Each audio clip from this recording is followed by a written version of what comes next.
As far as the billing and coding goes with Practice Director, what we previously did with a paper exam form is we had a routing slip or a super bill, like most offices, where we would circle the service that we did, and then we would indicate a diagnosis code. It's really no different now with Practice Director. It's just done electronically. In my case, my staff is very well trained. They're able to look at the insurance that the patient has. We apply the appropriate code. Practice Director has a great scoring form function. I believe Dr. Brownlow had some input on. So we'll use that to actually score any of the medical visits, and we find that frequently coding higher than what we would have selected, so that's certainly been nice as far as reimbursement goes.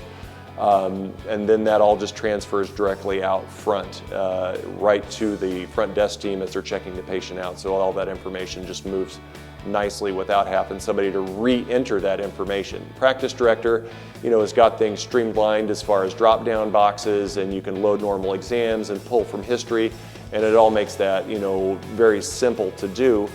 Looking back and having some time to reflect on that, purchasing Practice Director has been a great choice for our practice.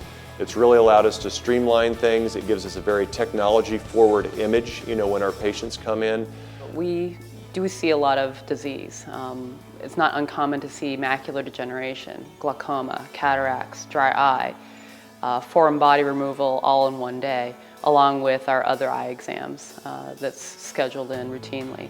And so we found that Practice Director has done a very good job with allowing us to document the things that we need to for the coding of these medical visits.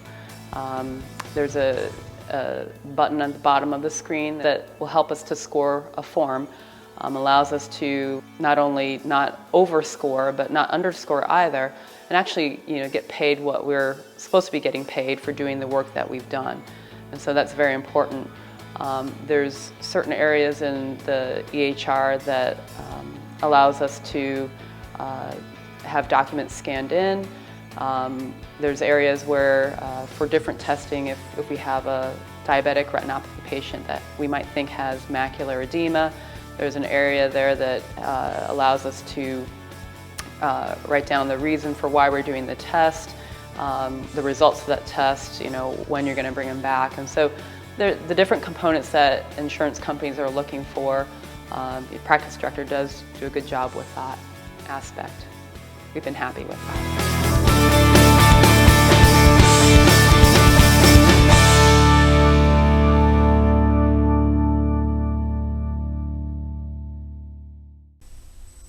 Welcome to Tri-County Allied Health School's video on medical coding versus medical billing, differences between the two roles and how they work together. Many people use the term medical coder and medical biller interchangeably, but they are not the same. While in some positions they share many similarities, medical coders and medical billers have very different roles that require different training and skills. So what do medical coders do? They are responsible for transforming documented descriptions of diseases, conditions, and procedures into alphanumeric codes for proper reimbursement.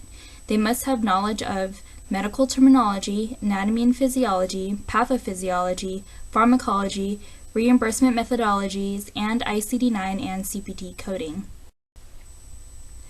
They must have an expertise in reviewing and assigning accurate medical codes for diagnoses, procedures, and services performed by the providers.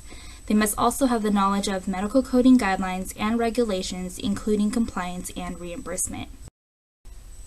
So what about medical billers? Medical billers are responsible for the processing, submitting, and following up on claims with third-party payers and/or patients for payment of the services rendered by the healthcare provider. They must have knowledge of medical terminology, anatomy and physiology, legal and compliance issues, CMS 1500 claim forms, ICD-9, CPT, and HCPCS.